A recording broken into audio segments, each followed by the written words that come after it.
Marcus Chen sat in his heated luxury sedan, watching the snow fall like a curtain across the empty downtown street, when he saw something that stopped his breath cold. A thin boy, no more than 12 years old, was kneeling in the accumulating snow beside a shivering stray dog, and without hesitation, the child was pulling off his only winter coat.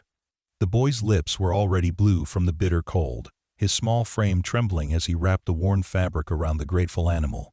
Marcus gripped his steering wheel tighter, memories of his own childhood flooding back, a childhood where he too had known what it meant to choose between his own comfort and helping another soul survive the night. What happened next would change both their lives forever. But the question that haunted Marcus as he stepped out of his warm car wasn't whether he should intervene. It was whether this single moment of pure compassion could heal wounds that had festered in his heart for 30 years. Before we carry on, please hit the subscribe button so you don't miss any more amazing stories, and let me know where you are watching from in the comments. The wind howled through the narrow alleyways of downtown Portland, carrying with it the bitter promise of the season's worst snowstorm. Weather forecasters had been warning residents for days about the incoming Arctic blast, urging everyone to stay indoors and keep their heating systems running. Most people had heeded the warnings, stocking up on groceries and settling into their warm homes to wait out the storm. But not everyone had that luxury. 12-year-old Danny Rodriguez pulled his thin jacket tighter around his shoulders as he hurried down the sidewalk, his worn sneakers slipping slightly on the fresh snow that had begun to accumulate despite the city's earlier efforts to salt the roads. His breath came out in visible puffs, and he could feel the cold seeping through the inadequate layers of his clothing. The jacket he wore was 3 sizes too big, a hand-me-down from the shelter where he and his mother had been staying for the past 2 months, and it did little to protect him from the increasingly harsh weather. Danny had been walking for over an hour, making his way from the community center where he'd been helping serve dinner to those less fortunate than himself, an irony that wasn't lost on him. His mother, Rosa, worked double shifts at the diner downtown, and on nights like this, when she had to work late, Danny often found himself with nowhere to go but the streets. The shelter had strict curfews, and if you weren't back by 9 o'clock, you spent the night outside, regardless of the weather conditions. The snow was falling harder now, fat flakes that stuck to everything they touched and began to transform the familiar urban landscape into something foreign and treacherous. Danny's thin frame shook with each gust of wind, and he knew he needed to find somewhere warm soon. The temperature had dropped at least 15 degrees in the past hour, and his fingers were already starting to go numb despite being shoved deep into his jacket pockets. As he rounded the corner onto 5th Street, Danny heard a sound that made his heart clench with recognition, a low, pitiful whimpering that spoke of pain and desperation. He followed the sound to a narrow alley between 2 old brick buildings, where the wind seemed to funnel through with particular viciousness. There, huddled against a dumpster and shaking uncontrollably, was a medium-sized dog with matted brown and white fur. The animal looked up at Danny with eyes that held a mixture of fear and hope, the kind of expression that Danny had seen in mirrors during his family's hardest times. The dog's ribs were clearly visible through its thin coat, and its paws were raw from walking on the cold pavement. Snow had begun to accumulate on the animal's back, and Danny could see that without intervention, the creature wouldn't survive the night. Danny knelt down slowly, extending his hand toward the dog while making soft, reassuring sounds. The animal initially shrank back, but hunger and cold had weakened its natural wariness. After a moment, it allowed Danny to come closer, even going so far as to lick his outstretched fingers with a tongue that felt alarmingly cold. "Hey there, buddy," Danny whispered, his voice barely audible over the wind. "You're in pretty rough shape, aren't you?" The dog's tail gave a tentative wag, and Danny's heart broke a little more. He looked around the alley, searching for anything that might provide shelter or warmth for the animal, but found nothing except garbage and the increasingly hostile elements. Danny's mind raced as he tried to think of solutions. He could try to lead the dog to the animal shelter, but it was more than 2 miles away, and he wasn't sure either of them would make it that far in these conditions. He could try to find a police officer or someone else who might help, but the streets were almost completely deserted, and time was running out. The boy looked down at his jacket, the only real protection he had against the storm, and then back at the shivering dog. The decision should have been impossible, a choice between his own survival and that of a stray animal he'd never seen before. But for Danny, who had spent most of his young life understanding what it meant to be cold, hungry, and alone, there was really no choice at all. Without another moment's hesitation, Danny began to unzip his jacket. The cold hit his thin t-shirt immediately, sending shockwaves through his already chilled body. His hands were shaking so badly that he had trouble with the zipper, but he persisted until the jacket was completely open. The dog watched him with growing understanding, as if sensing what was about to happen. "It's okay, boy," Danny said through chattering teeth as he pulled the jacket off his shoulders. "We're going to get you warmed up." He wrapped the jacket carefully around the dog's shivering form, making sure to cover as much of the animal's body as possible. The dog seemed to understand that this was an act of kindness and pressed closer to Danny, seeking whatever warmth the boy's body could still provide. Danny sat back on his heels, now wearing nothing but a thin t-shirt and his worn jeans in weather that was rapidly approaching dangerous levels. His body immediately began to shake more violently, and he could feel the cold penetrating to his bones. But the dog had stopped whimpering, and that was enough to make the sacrifice feel worthwhile. What Danny didn't know was that his act of compassion was being witnessed by someone who understood its significance better than most. Marcus Chen had been sitting in his black Tesla Model S, parked across the street, when he first noticed the boy's struggle with the weather. Marcus had been on his way home from a late meeting with his development team, discussing the final details of a revolutionary new app that would likely make him even wealthier than he already was. At 42, Marcus was the founder and CEO of NextGen Solutions, a tech company that had grown from a startup in his garage to a multi-billion-dollar enterprise in less than 15 years. He owned properties in 6 different countries, employed over 10,000 people, and had been featured on the cover of Forbes magazine 3 times. By any external measure, Marcus Chen was the embodiment of the American dream, a poor immigrant son who had built an empire through intelligence, determination, and more than a little luck. But success had come at a cost that Marcus was only beginning to understand. The higher he climbed in the business world, the more isolated he became from the simple human connections that had once given his life meaning. He worked 16-hour days, rarely saw his aging parents, and couldn't remember the last time he'd had a conversation that wasn't about profit margins or market share. His penthouse apartment was filled with expensive art and cutting-edge technology, but it felt more like a museum than a home. Marcus had been idly checking his phone, scrolling through emails that could easily wait until morning, when movement in his peripheral vision caught his attention. He looked up to see the young boy kneeling beside the stray dog, and something about the scene made him put his phone aside and watch more closely. The sight of Danny removing his jacket and wrapping it around the shivering animal hit Marcus like a physical blow.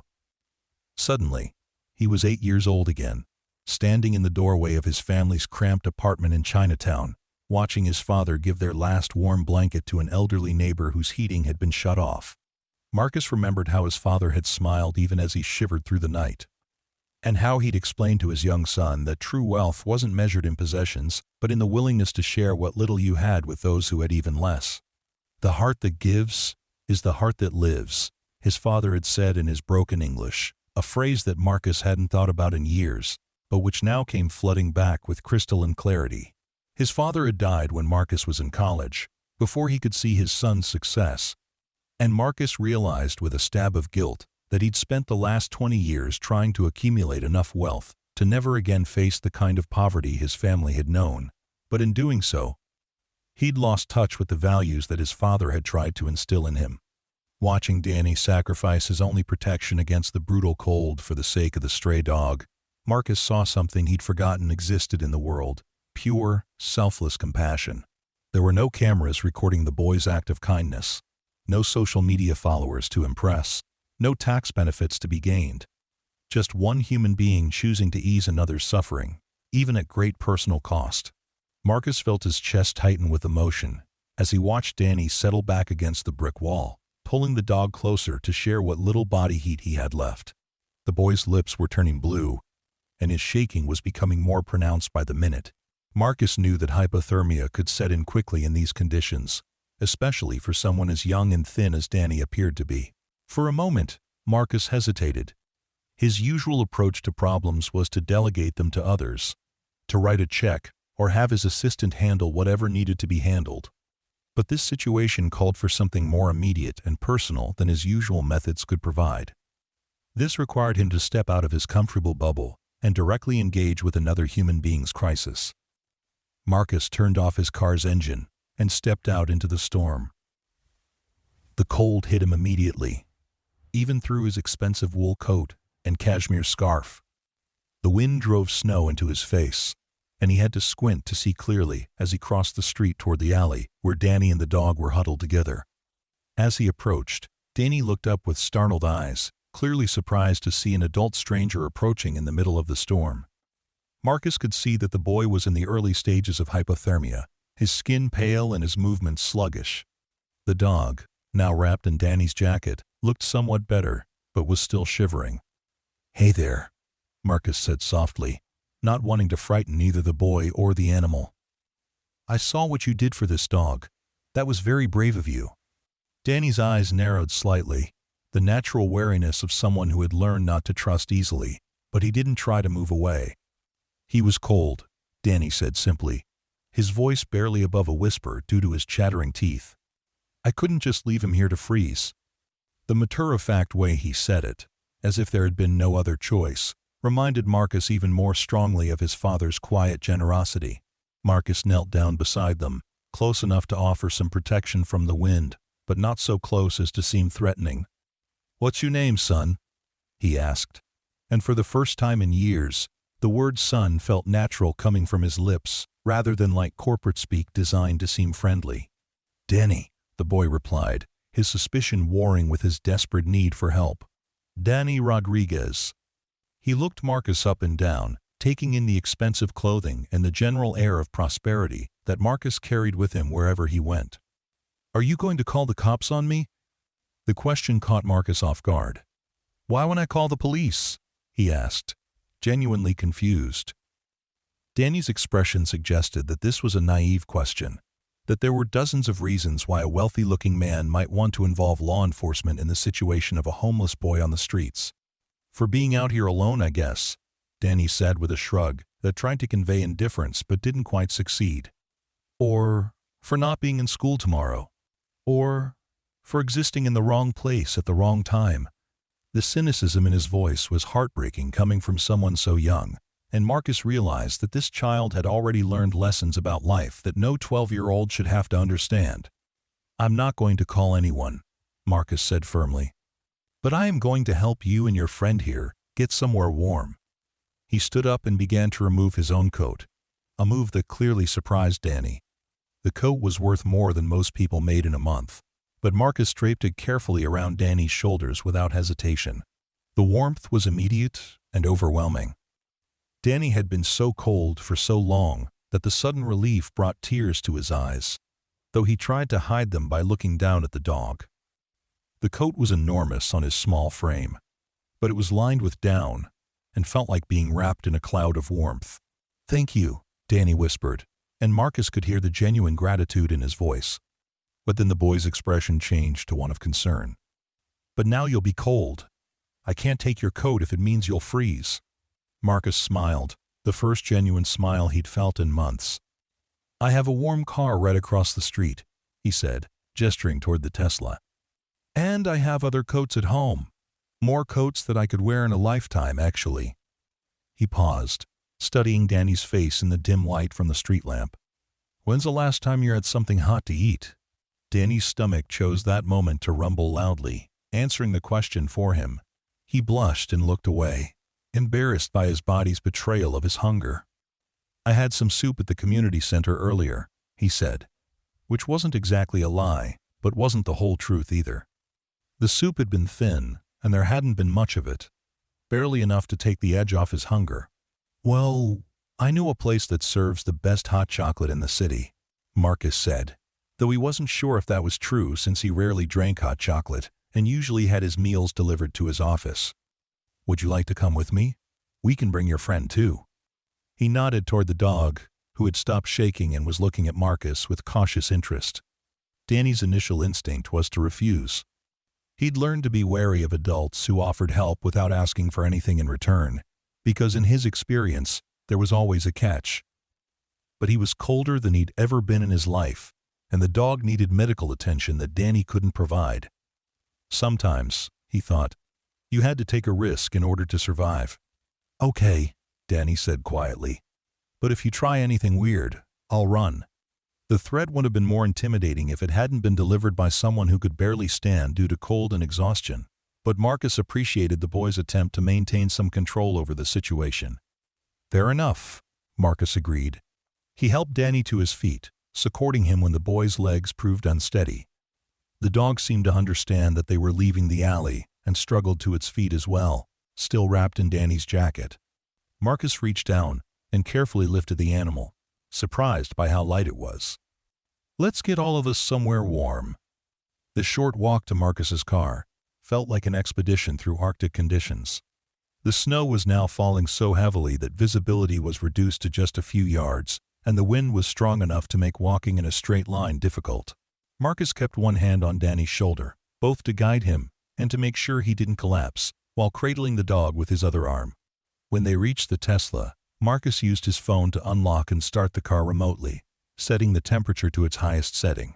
By the time he opened the door, warm air was already beginning to circulate.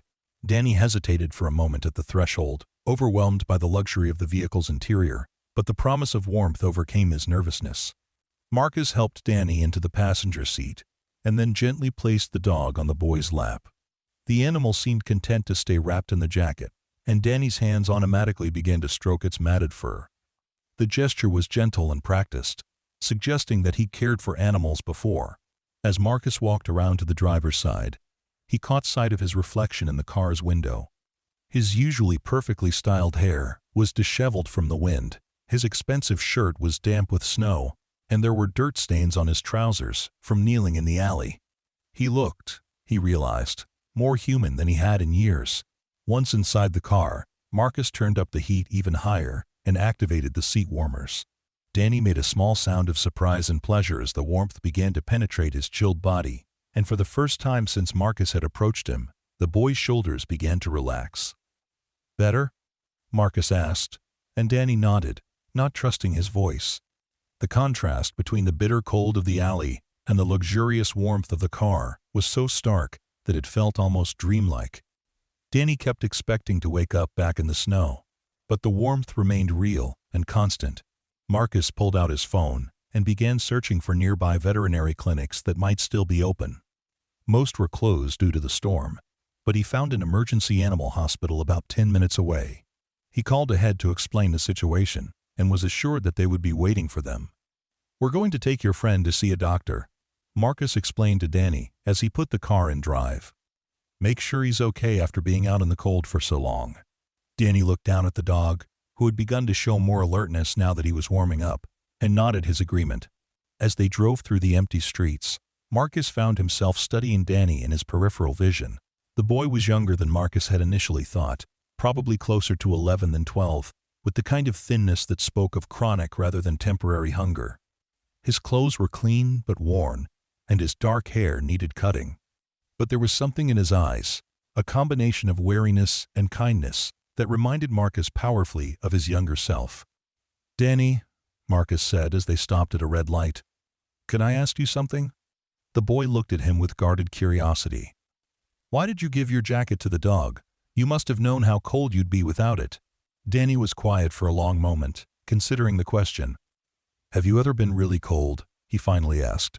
Not just uncomfortable cold, but so cold that you think you might die from it?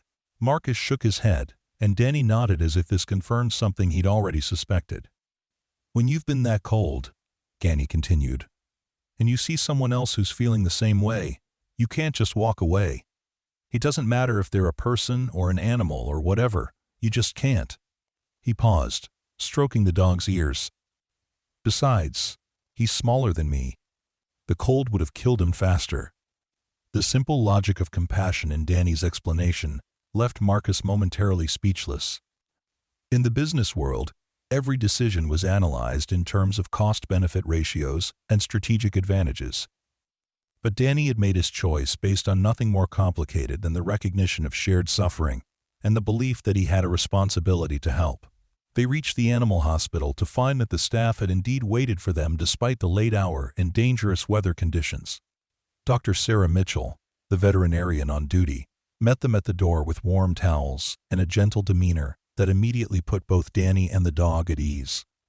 The examination revealed that the dog was suffering from malnutrition and mild hypothermia, but was otherwise in surprisingly good health. Dr. Mitchell estimated that he was about 3 years old and had probably been on the streets for several months. She treated his raw paw pads, gave him a thorough bath, and administered the vaccinations he would need. Throughout the process, Danny stayed close to the dog, speaking to him in soothing tones and helping to hold him steady during the examination. Marcus watched this interaction with growing admiration for the boy's natural empathy and maturity. "He's going to be fine," Dr. Mitchell announced after completing her examination. "A few good meals and some consistent shelter, and he'll be as good as new." She looked between Danny and Marcus with obvious curiosity about their relationship, but was too professional to ask direct questions. "What happens to him now?" Danny asked, and Marcus could hear the worry in his voice. "I mean, where will he go?" It was clear that the boy had become attached to the animal during their brief time together, but also that he understood his own limitations in terms of providing care. Dr. Mitchell glanced at Marcus, clearly hoping that the well-dressed adult would take the lead in answering this question. Marcus found himself in unfamiliar territory, making decisions based on emotion rather than careful analysis. "Well," he said slowly, "I suppose that depends on whether you'd like to keep him." Danny's eyes widened with surprise and longing, but then his expression fell. "I can't take care of a dog," he said quietly. "I don't even have a place to live most of the time. It wouldn't be fair to him." The resignation in his voice was heartbreaking, the sound of someone who had learned not to hope for things that seemed impossible. Marcus made another impulsive decision, the kind that his business advisors would have counseled him against. "What if I told you that you could both stay with me, at least until the storm passes and we can figure out a more permanent solution?" he offered. "I have plenty of space, and it sounds like you both could use a warm place to spend the night." Danny stared at him with a mixture of disbelief and suspicion. "Why would you do that?" he asked. "You don't even know me. I could be lying about everything. I could be dangerous." The fact that an 11-year-old boy was trying to warn an adult about the potential dangers he might pose would have been amusing if it weren't so tragic. "You gave your only coat to a freezing dog," Marcus replied simply. "I think I can trust your character." He paused, considering how much to reveal about his own motivations. "Besides, when I was your age, someone helped my family when we needed it most. I'd like to think I'm finally ready to pass that kindness forward." Dr. Mitchell completed the paperwork for the dog's treatment and handed Marcus the bill, which he paid without looking at the amount. She also provided them with dog food, a leash, and a collar, along with instructions for the animal's continued care. As they prepared to leave, she pulled Marcus aside. "That boy has been through a lot," she said quietly, glancing toward Danny, who was kneeling beside the dog and whispering to him. "I've seen enough kids in situations like his to recognize the signs. Whatever you're planning to do to help him, I hope you're serious about it. He doesn't need any more disappointment in his life." Marcus nodded, understanding the weight of the responsibility he was taking on. "I'm serious," he said, and was surprised to find that he meant it completely. "They're both going to be okay." The drive to Marcus's penthouse apartment took them through the heart of downtown Portland, past buildings and neighborhoods that Danny had only seen from a distance. The boy pressed his face to the window, watching the city pass by as if he were seeing it for the first time. The dog, now wearing his new collar and seeming much more alert, sat contentedly in Danny's lap. Marcus's building was one of the newer high-rises downtown, the kind of place that Danny had sometimes imagined living in, but had never expected to actually enter. The doorman greeted Marcus by name, and didn't bat an eye at his disheveled appearance or his unusual companions, a level of discretion that spoke to years of dealing with the eccentric habits of wealthy tenants. The elevator ride to the 40th floor was conducted in silence, with Danny staring at the floor numbers as they climbed higher than he'd ever been in his life. When the doors opened directly into Marcus's apartment, the boy's mouth fell open in undisguised amazement. The penthouse was everything Danny had imagined a rich person's home would be, and more. Floor-to-ceiling windows offered a panoramic view of the city lights. Expensive art covered the walls, and the furniture looked like it belonged in a magazine. But what struck Danny most was how empty it felt, despite being filled with beautiful objects. It was clearly the home of someone who lived alone and didn't entertain guests very often. "Welcome to my home," Marcus said, suddenly seeing his living space through Danny's eyes and feeling slightly embarrassed by its obvious excess. "You can put the dog down if you want. He's welcome to explore." Danny carefully set the animal on the polished hardwood floor, and the dog immediately began investigating his new surroundings with the cautious curiosity of a creature that had learned to be wary of new places. His nails clicked softly on the wood as he moved from room to room, sniffing and exploring. "Are you hungry?" Marcus asked, suddenly realizing that he had very little food in his apartment since he usually ate at restaurants or had meals delivered. "I think I have some soup, or I could order something from a restaurant that delivers." "Soup would be good," Danny said, still looking around the apartment in wonder. "If it's not too much trouble." His politeness was clearly ingrained, the result of being taught good manners despite difficult circumstances. Marcus went to his kitchen, which was modern and well-equipped, but rarely used for actual cooking. He found a couple of cans of soup in his pantry and began heating them on the stove, while Danny continued to explore the main living area. The dog had found a comfortable spot on the plush carpet near the fireplace and had curled up for what appeared to be his first real rest in weeks. As the soup heated, Marcus found himself watching Danny move through his apartment. The boy touched nothing without permission, but his eyes took in everything with the kind of attention that spoke of someone who wasn't used to being surrounded by beautiful things. When Danny stopped in front of a large photograph of Marcus receiving a business award, he studied it with curious intensity. "Is that you?" Danny asked when he noticed Marcus watching him. Marcus nodded, and Danny looked back at the photograph with new understanding. "You must be really important to get an award like that." "I suppose some people think so," Marcus replied, feeling oddly uncomfortable with the praise. "I run a technology company. We make apps and software that help people communicate with each other." It was a simplified explanation of next-gen solutions work, but it seemed to satisfy Danny's curiosity. "That's cool," Danny said with genuine interest. "I like computers, but I don't get to use them very much. Sometimes at the library, if they're not too busy." The casual mention of his limited access to technology was another reminder of the vast differences in their circumstances. The soup finished heating, and Marcus ladled it into bowls, using his best china because it was the only dinnerware he owned. He'd never had occasion to buy everyday dishes since he so rarely ate at home. Danny accepted his bowl with thanks and sat carefully on the edge of the expensive sofa, clearly afraid of spilling anything. "You can relax," Marcus assured him. "The furniture is insured, and more importantly, it's just furniture. You're more important than any object in this place." Danny seemed to understand that this was meant as reassurance, but he remained careful with his soup nonetheless. As they ate, Marcus found himself asking Danny about his life, his family, and how he'd ended up on the streets during a snowstorm.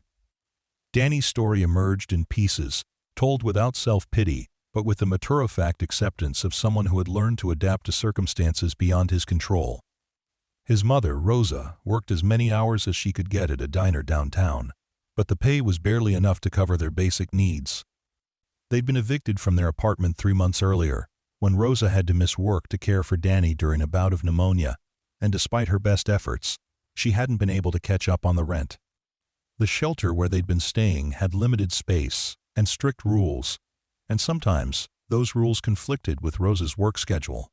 "She's a good mom," Danny said firmly, as if anticipating criticism. "She works really hard, and she takes care of me the best she can. It's just that sometimes things happen that make everything more difficult, you know?" Marcus nodded, remembering his own mother's struggles to make ends meet when he was young. "Where is she tonight?" Marcus asked gently, and Danny's expression grew worried. "She's working the night shift at the diner. She won't be done until 6 in the morning, and then she'll go back to the shelter to sleep for a few hours before her next shift starts." Danny looked at his watch, a cheap digital model that was nevertheless clearly precious to him. "She's probably worried about me by now. I was supposed to be back at the shelter by 9, but I got distracted helping at the community center, and then I found—" He gestured toward the dog, who was now sleeping peacefully by the fireplace.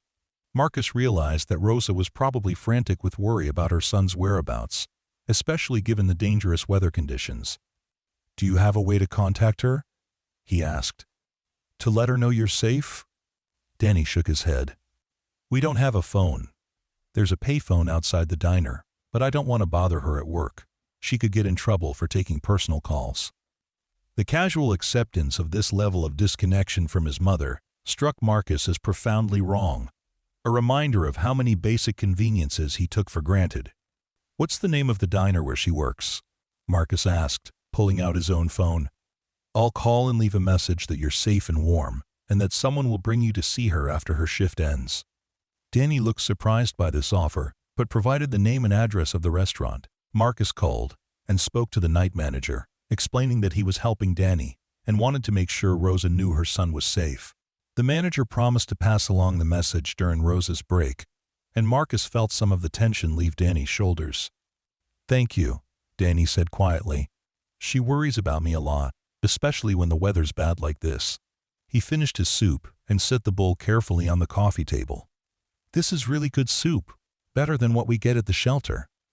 Marcus looked at his own bowl, which contained the same canned soup he'd served Danny, and realized that what the boy was responding to wasn't the quality of the food, but the circumstances in which it was being served.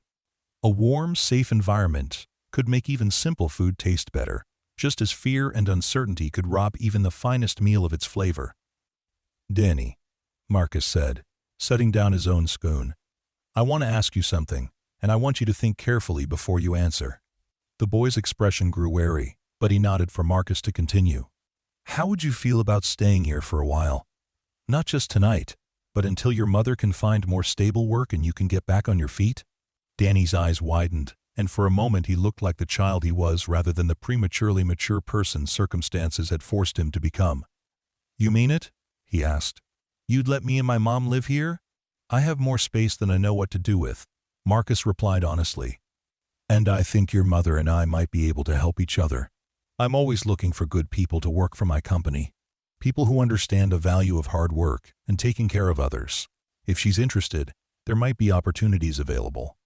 Danny was quiet for a long time, clearly trying to process the implications of Marcus's offer. "What would you want in return?" he finally asked, and the question revealed more about his life experiences than any story he could have told. "Nothing," Marcus said firmly. "No strings attached, no hidden agenda. Just the chance to help someone who helped a defenseless animal, and maybe the opportunity to remember what's really important in life." He paused, considering how much of his own story to share. "When I was young, my family was in a situation similar to yours. We were new to this country, we didn't speak the language very well, and we struggled to find work and housing. A family in our neighborhood helped us when we had nowhere else to turn, and that kindness made all the difference in our lives." "What happened to that family?" Danny asked. "Did you stay in touch with them?" Marcus felt a stab of shame as he realized the answer to that question. "No," he admitted. "As my family's situation improved and I got older, I lost track of them. I got so focused on building my career and making money that I forgot to maintain the relationships that had mattered most." He looked around his luxurious but empty apartment. "I think maybe helping you and your mother is my chance to make up for that mistake." Danny studied Marcus's face with the kind of intensity that suggested he was trying to determine whether this offer was too good to be true. "Can I ask you something?" he said finally. Marcus nodded. "Why do you live alone in such a big place? Don't you have a family?" The question was innocent but cut straight to the heart of Marcus's loneliness. "I was so busy building my business that I never took time to build relationships," he said honestly. "I kept telling myself that once I achieved a certain level of success, I'd focus on other things, but success kept moving further away, and before I knew it, I was middle-aged and alone." "That sounds lonely," Danny said with the kind of directness that only children could manage. Marcus nodded, surprised by how good it felt to acknowledge this truth out loud. "It is lonely," he agreed, "which is another reason why I'd like you and your mother to stay here, if you're willing. This place could use some life in it, some laughter and conversation, and the kind of warmth that comes from people who care about each other." Danny looked toward the dog, who had woken up and was watching their conversation with alert eyes. "What about him?" Danny asked. Can he stay too? Of course, Marcus replied without hesitation. He's part of the package. Besides, I think he's already decided that this is his new home. As if to confirm this assessment, the dog stretched, yawned, and settled back into his comfortable spot by the fireplace. I need to talk to my mom first, Danny said carefully. She might not be comfortable accepting help from someone she doesn't know. She's pretty independent, and she doesn't like feeling like she owes people anything. Marcus understood this sentiment completely, recognizing in Rosa the same pride that had characterized his own parents. Of course, he said. Why don't we go see her after her shift ends? I can explain the situation and answer any questions she might have. She can take as much time as she needs to decide what's best for both of you. Danny nodded, seeming relieved that Marcus understood his mother's need to maintain her dignity and make her own choices. She gets off work at 6, he said. Maybe we could meet her at the diner? She usually has coffee there before heading back to the shelter. That sounds perfect, Marcus agreed. He glanced at his watch and saw that it was nearly midnight. That gives us about 6 hours. Why don't you try to get some sleep? You've had a long day. He gestured toward the guest bedroom, which had its own bathroom and had never been used since Marcus had no regular house guests. Danny looked toward the indicated room, but hesitated. What about him? He asked, nodding toward the dog. He might get scared if he wakes up alone in a strange place. He can sleep wherever you want him to, Marcus said. On your bed, on the floor, wherever he's most comfortable. Danny's face lit up with a smile that transformed his entire appearance, making him look his actual age for the first time since Marcus had met him. The guest bedroom was simply but elegantly furnished. With a queen-sized bed that seemed enormous to Danny, Marcus provided him with clean pajamas that were several sizes too large, and fresh towels for a shower. The boy disappeared into the bathroom, and Marcus could hear the water running for nearly 20 minutes. When Danny emerged, his hair was clean and he looked considerably more relaxed, though the expensive pajamas hung on his thin frame like a tent. Better? Marcus asked, and Danny nodded enthusiastically. I haven't had a hot shower in weeks, Danny admitted. The shelter has showers, but they're always crowded, and the water runs out pretty quickly. He climbed onto the bed, and the dog immediately jumped up beside him, circling twice before settling against Danny's side. Thank you for all of this. I know you don't have to help us. Get some rest, Marcus said softly. Tomorrow we'll start figuring out how to make things better for you and your mother. He turned off the lights and closed the door, leaving Danny and the dog to sleep in comfort for the first time in months. Marcus returned to his living room and stood at the floor-to-ceiling windows, looking out over the city as the snow continued to fall. The storm showed no signs of letting up, and he could see that the streets were now covered with several inches of fresh powder. Emergency vehicles moved slowly through the downtown area, their lights flashing as they responded to weather-related incidents. For the first time in years, Marcus felt a sense of purpose that had nothing to do with profit margins or market share. The feeling was both exhilarating and terrifying, representing a fundamental shift in how he understood his role in the world. He'd spent decades accumulating wealth and power, telling himself that financial security was the most important goal he could achieve. But watching Danny sacrifice his only protection against the cold for the sake of a suffering animal had reminded Marcus that there were values more important than money. Marcus made himself a cup of coffee and settled into his favorite chair, planning to spend the remaining hours before dawn thinking about how to approach Rosa and what kind of opportunities he might be able to offer her. But his mind kept returning to the image of Danny kneeling in the snow, wrapping his jacket around the shivering dog without a moment's hesitation.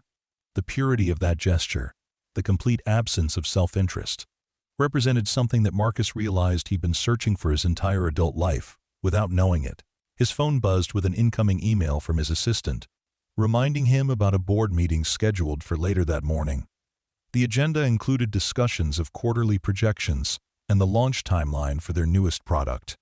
These topics had seemed critically important just a few hours earlier, but now they felt abstract and disconnected from anything that truly mattered.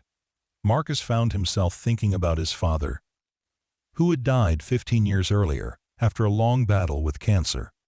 His father had been a janitor, at a downtown office building, working nights so that he could take English classes during the day in hopes of eventually finding better employment. He'd never achieved the financial success he'd dreamed of, but he'd raised a son who had exceeded even his most optimistic expectations. Marcus remembered visiting his father in the hospital during his final weeks, how his father had gripped his hand with surprising strength and told him how proud he was of Marcus's achievements. But he'd also expressed worry about his son's isolation, his lack of close relationships, his tendency to prioritize work above all else. "Money is a tool, not a goal," his father had said in his careful English. "You use it to build something meaningful, to help others, to create connections. But if you spend your whole life just accumulating it, you'll end up rich and empty." Marcus had nodded and promised to find better balance in his life. But after the funeral, he'd thrown himself even deeper into his work, using professional success as a way to avoid dealing with his grief. Now, sitting in his expensive apartment while Danny and the dog slept safely in the guest room, Marcus understood that his father had been trying to save him from exactly the kind of isolation he'd created for himself. The old man had recognized that his son's drive for financial security was really a fear of vulnerability, a desire to accumulate enough wealth that he'd never again have to depend on the kindness of others. But Danny had shown him that vulnerability wasn't something to be avoided. It was something to be shared. The boy had made himself more vulnerable by giving away his coat, but in doing so, he'd created a connection that had ultimately led to safety and warmth for both himself and the dog. Marcus realized that his own attempts to avoid vulnerability had left him safe but alone, protected but purposeless. The snow continued to fall outside his windows, transforming the familiar cityscape into something magical and strange. Marcus watched the flakes swirl in the wind, thinking about how the storm had brought Danny into his life. If the weather had been different, if the boy had made it back to the shelter on time, if the dog had found shelter somewhere else, their paths might never have crossed. The randomness of their meeting felt like more than coincidence. It felt like an opportunity for redemption that Marcus had been unconsciously seeking for years. As dawn approached, Marcus began to prepare for the meeting with Rosa. He wanted to present his offer in a way that would appeal to her practical needs while respecting her independence and dignity. He spent time researching the diner where Shibara worked, learning about its reputation and the challenges facing the food service industry. He also reviewed the positions available at Next Gen Solutions that might match her skills and interests.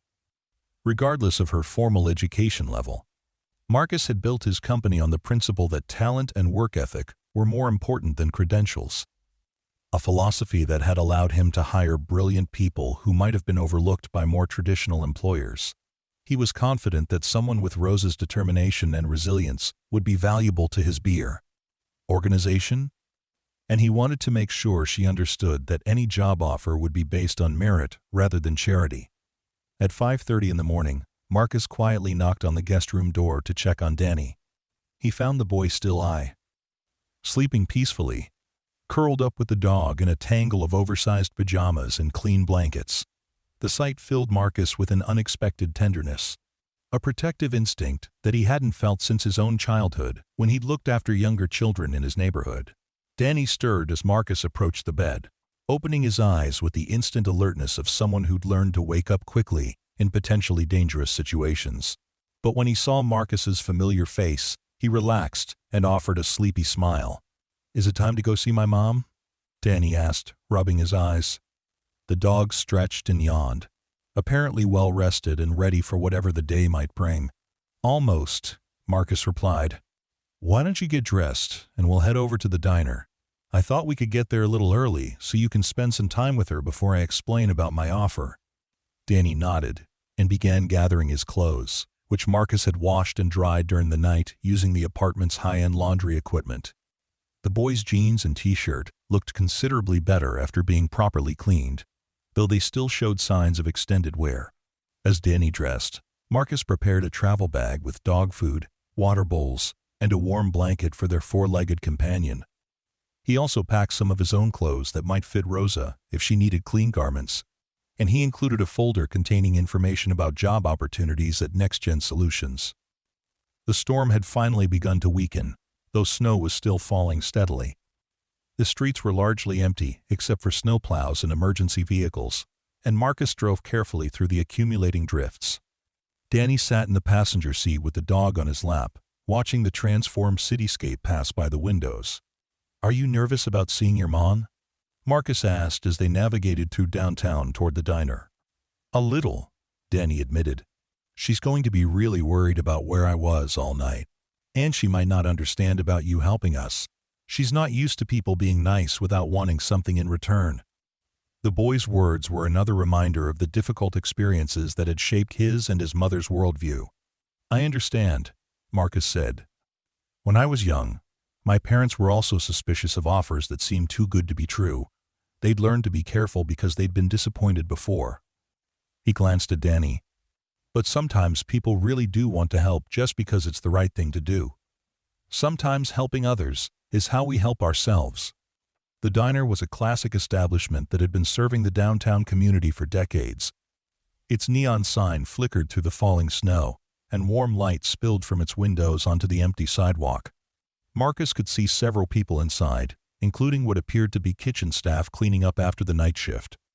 They parked across the street and waited, watching for Rosa to emerge from the building. Danny grew more fidgety as the minutes passed, clearly anxious to see his mother and worried about her reaction to his disappearance. The dog seemed to sense the boy's tension and pressed closer against him, offering what comfort he could. At exactly 6 o'clock, the diner's front door opened and a woman stepped out into the snowy morning. Even from across the street, Marcus could see that she shared Danny's dark hair and slight build, though her movements were weighed down by exhaustion and worry. She pulled a thin jacket around her shoulders and began walking toward the bus stop, her head down against the wind. "Mom!" Danny called out, opening the car door before Marcus could stop him. He ran across the street with the dog at his heels, heedless of the slippery conditions. Rosa looked up at the sound of his voice, and her expression transformed from weary resignation to overwhelming relief. Marcus watched from the car as mother and son embraced in the middle of the snowy street, their reunion made all the more poignant by the harsh weather conditions. Rosa held Danny tightly, speaking rapidly in Spanish, while examining him for signs of injury or distress. The dog circled around them, tail wagging, clearly understanding that this was a happy moment. After several minutes, Rosa looked across the street toward Marcus's car, her expression shifting to wariness as she realized that her son hadn't been alone. Danny took her hand and began leading her toward the vehicle, talking animatedly and gesturing toward the dog. Marcus could see Rosa's confusion and concern as she tried to process her son's explanations. Marcus got out of the car and approached them slowly, wanting to give Rosa time to assess him before any formal introductions were made. Up close, he could see that she was probably in her early 30s, with the kind of tired beauty that spoke of someone who'd been working too hard for too long.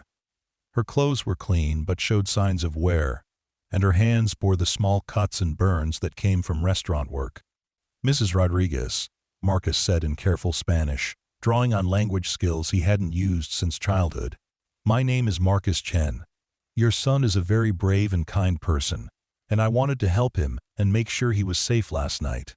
Rosa's eyes widened slightly at his use of Spanish, and some of the tension left her shoulders. She responded in rapid Spanish, asking Danny questions about where he'd been and whether Marcus had harmed him in any way.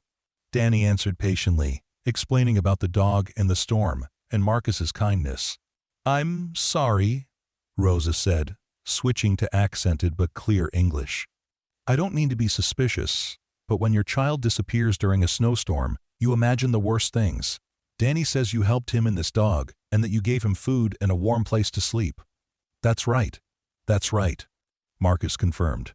"He was giving his jacket to this stray dog when I found them. Even though he was freezing, he put the animal's needs before his own comfort. I couldn't just drive by and leave them both in danger."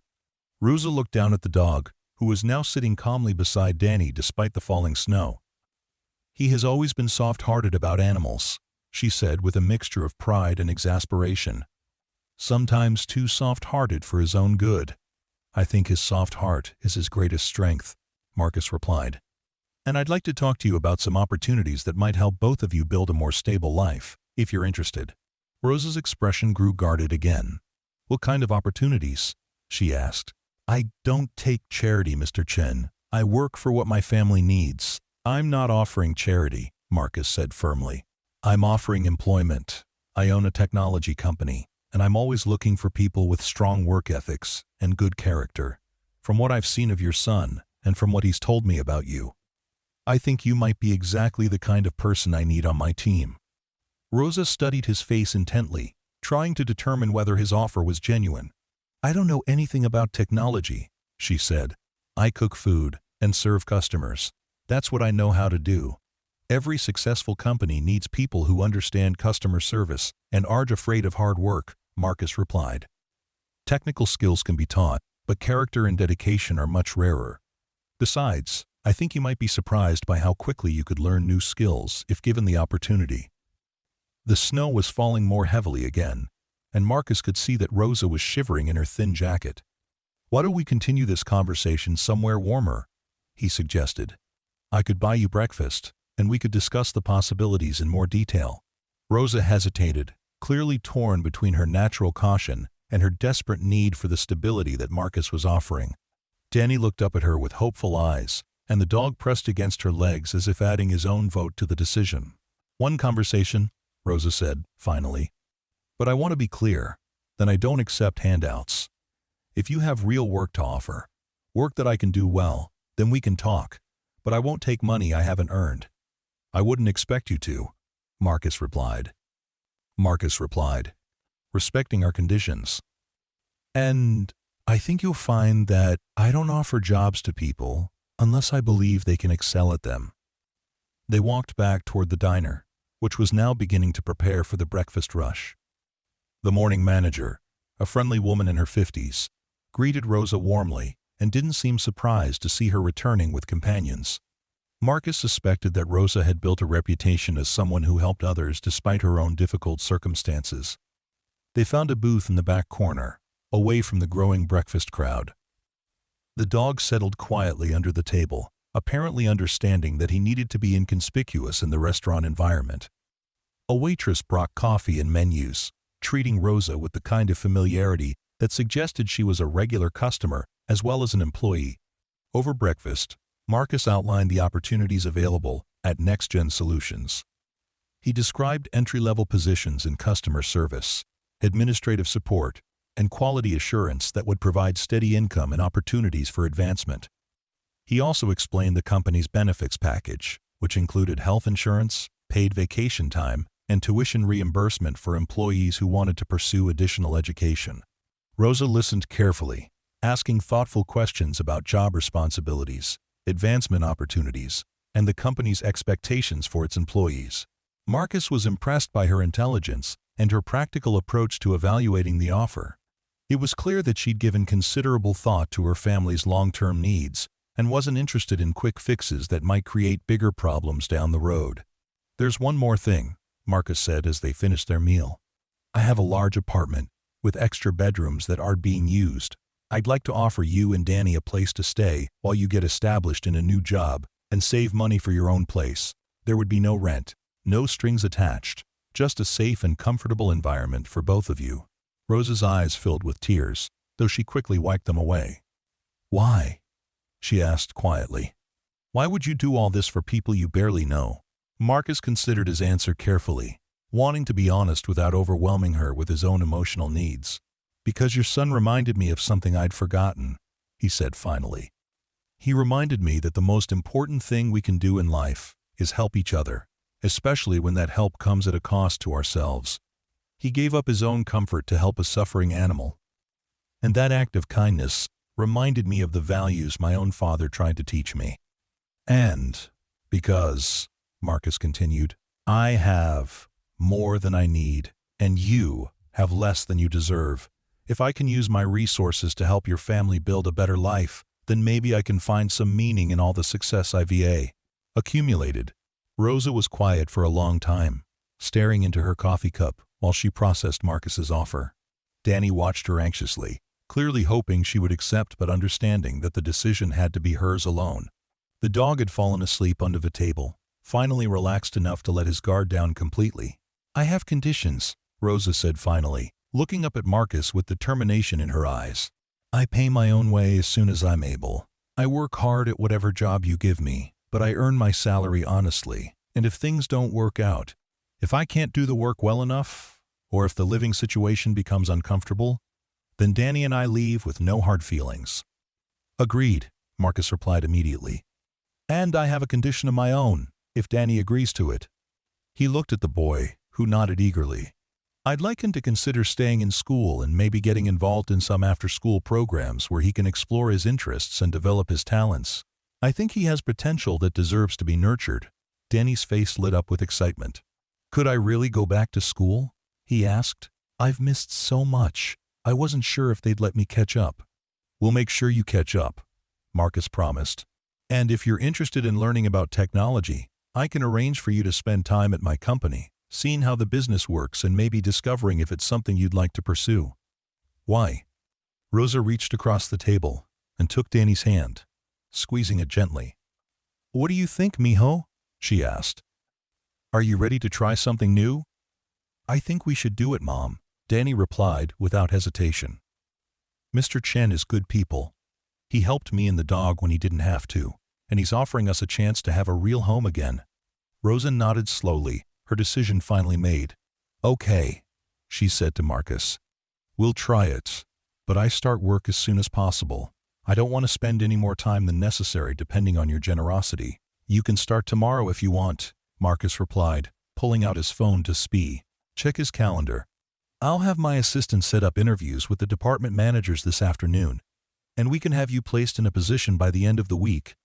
As they prepared to leave the diner, the snow outside had finally stopped falling, though several inches covered the ground, and the streets remained treacherous. The storm that had brought them together was ending, but Marcus felt that their relationship was just beginning. The drive back to Marcus's apartment was filled with animated conversation as Danny told his mother about the penthouse, the warm shower, and the comfortable bed where he'd slept better than he had in months. Rosa listened with amazement, occasionally glancing at Marcus as if she couldn't quite believe that their situation was really changing so dramatically. The dog, now officially named Chance at Danny's suggestion, rode contentedly in Rosa's lap, seeming to understand that he too was part of this new family configuration. Dr. Mitchell had been right about his resilience. Within just a few hours of proper care, he was already showing signs of returning to full health. When they arrived at the penthouse, Rosa's reaction was similar to her son's amazement, though tempered by adult awareness of the expense represented by Marcus's lifestyle. She moved through the apartment carefully, clearly impressed, but also somewhat intimidated by the obvious wealth on display. This is too much, she said quietly to Marcus, while Danny was showing Chance around the main living area. We can't live in a place like this. It's not right for people like us. People like us? Marcus repeated, confused by her meaning. What do you mean? Rosa gestured around the expensive apartment. Poor people, she said simply. People who work with their hands, who worry about paying rent and buying groceries. This is a place for successful people, important people. We don't belong here. Marcus felt a stab of recognition, remembering his own feelings of displacement when he'd first achieved financial success. Rosa, he said gently, the only difference between us is luck and timing. I happened to have an idea at the right moment, and I had access to resources that helped me develop it. But underneath all this expensive stuff, I'm still the son of immigrants who worked multiple jobs to survive. I still remember what it feels like to count pennies and wonder how we'd pay the rent. He paused, looking around his own apartment with new perspective. Actually, I think you and Danny belong here more than I do. You understand the value of kindness and sacrifice. You know how to take care of each other and how to help others, even when you have very little. This place has been beautiful but empty because I've forgotten how to connect with people. Maybe you can help me remember. Rosa considered his words, and gradually her expression softened. You really mean that, don't you? She asked. You're not just being nice because you feel sorry for us. I mean it completely, Marcus replied. I think we can help each other build something better than any of us could create alone. You and Danny bring warmth and purpose to my life, and I can provide stability and opportunities for yours. It's not charity, it's partnership. Over the following weeks, their unusual household began to find its rhythm. Rosa started work at NextGen Solutions as a customer service representative, quickly impressing her supervisors with her natural empathy and problem-solving skills. She had a gift for understanding what customers really needed and finding ways to help them, even when their problems were complex or unusual. Danny enrolled in a nearby school, where dedicated teachers helped him catch up on the subjects he'd missed during his family's period of instability. He showed particular aptitude for mathematics and science, and Marcus arranged for him to spend afternoons at the NextGen offices, where he could explore various aspects of the technology business. Chance adapted to his new life with the enthusiasm of an animal who understood how fortunate he was. He became the unofficial mascot of Marcus's building, beloved by the doormen and other residents for his friendly disposition and obvious gratitude for his circumstances. Marcus found that having Rosa and Danny in his apartment transformed it from a showcase into a home. There were dishes in the sink, laughter in the hallways, and the kind of comfortable chaos that comes from people actually living in a space rather than just occupying it. For the first time in years, he looked forward to coming home from work. The changes in Marcus's perspective began to affect his business decisions as well. He implemented new policies at NextGen Solutions that prioritized employee welfare and community involvement. The company began offering paid volunteer time, expanded its charitable giving, and developed programs to help economically disadvantaged students learn technology skills. 6 months after that snowy night when their paths first crossed, Marcus stood at his living room windows watching Danny and Chance play in the small park across the street. Rosa was in the kitchen preparing dinner, humming softly as she worked. The scene was so different from the isolation he'd known for years that it sometimes felt like he was living someone else's life. "What are you thinking about?" Rosa asked, joining him at the window. She'd become comfortable enough in the apartment to move freely through the space, and Marcus valued her opinions on everything from business decisions to home decoration.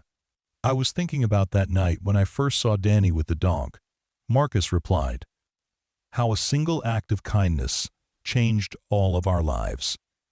He turned to look at Rosa, seeing not just the woman who helped manage his household, but the partner who'd helped him remember what really mattered. "Do you ever regret accepting my offer?" Rosa smiled, the kind of genuine expression that had become more frequent as her family's security improved. "Never," she said firmly. "But I think the real question is whether you regret making it. Your life is very different now, more complicated. Are you happy with the changes?" Marcus considered the question seriously. His apartment was no longer a pristine showcase. His schedule had to accommodate school events and family dinners, and his decisions had to take into account the needs of people other than himself. But when he thought about returning to his previous isolation, the idea seemed unbearable. "I'm happier than I've been in decades," he said honestly. "I spent so many years accumulating things that I forgot to accumulate relationships. You and Danny have given me something worth more than all the money in the world. You've given me a family." Outside, Danny threw a tennis ball for Chance, who retrieved it with boundless enthusiasm despite the expensive surroundings of their urban playground.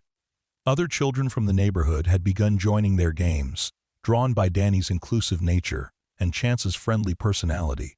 Marcus watched these interactions with pride, seeing how his young housemate naturally created community wherever he went. "He's going to do great things with his life," Rosa said, following Marcus's gaze to her son. "Not because of the opportunities you've given him, though those matter, but because of who he is inside. That night in the snow, when he gave his coat to a stray dog, that showed me that all my efforts to raise him right had succeeded. Everything else is just helping him reach his potential." Marcus nodded, understanding that Rosa's pride in her son went far deeper than gratitude for changed circumstances. She'd raised a child who instinctively chose compassion over self-preservation, and that was an achievement no amount of money could purchase. As they watched Danny play, Marcus reflected on how dramatically his understanding of success had evolved. 6 months earlier, he'd measured his achievements in terms of profits and market share, company valuations, and personal net worth. Now, he found himself thinking about different metrics: the number of people his company employed, the positive impact of their products on users' lives, the strength of the relationships he was building with Rosa and Danny. The technology industry had always fascinated Marcus because of its potential to connect people across vast distances, to solve complex problems, and to create opportunities for innovation. But he'd lost sight of those idealistic goals as he became focused on competition and profit maximization. Living with Rosa and Danny had reminded him that technology was only valuable insofar as it served human needs and strengthened human connections. This renewed sense of purpose had begun to influence Next Gen Solutions' product development as well. The company was now working on applications designed to help families stay connected during difficult times, to match volunteers with people in need of assistance, and to provide educational resources for students who couldn't afford traditional tutoring. These projects were less immediately profitable than some of Marcus's previous ventures, but they felt more meaningful and sustainable. Rosa had proven to be not just an excellent employee, but also a valuable advisor on projects related to social impact. Her experience with poverty and instability gave her insights into user needs that Marcus's highly educated development team sometimes missed. She'd become an unofficial advocate for making technology more accessible and useful to people facing economic challenges. "I have something I want to show you," Marcus said, pulling out his tablet and opening a presentation he'd been working on. "It's a new initiative I'm considering for the company, but I wanted to get your opinion before I present it to the board." The presentation outlined a comprehensive program to provide technology training and job placement assistance to families experiencing homelessness or housing instability. The program would offer free classes in basic computer skills, software applications, and digital literacy, along with career counseling and connections to employers willing to hire people with non-traditional backgrounds. Rosa reviewed the proposal carefully, asking thoughtful questions about implementation details and potential challenges. Her feedback was practical and insightful, drawing on her own experiences and those of people she'd known in similar circumstances. "This could help so many families," she said when she finished reading. "But you'll need to be careful about how you structure it. People who are struggling don't want to feel like they're being pitied or treated as charity cases. They want opportunities to earn their way to better situations." "That's exactly why I wanted your input," Marcus replied. "I don't want to create another program that makes people feel diminished by their circumstances. I want to create something that recognizes their potential and gives them tools to build better lives." They spent the next hour refining the proposal, with Rosa suggesting modifications that would make the program more dignified and effective for its intended participants. Marcus was struck by how naturally she understood the balance between providing help and preserving people's sense of agency and self-respect. As evening approached, Danny and Chance returned from their outdoor adventures, both tired but happy from their exercise. Danny had made friends with several other children in the building, and his social calendar had become surprisingly busy for someone who'd been isolated just months earlier. "How was school today?"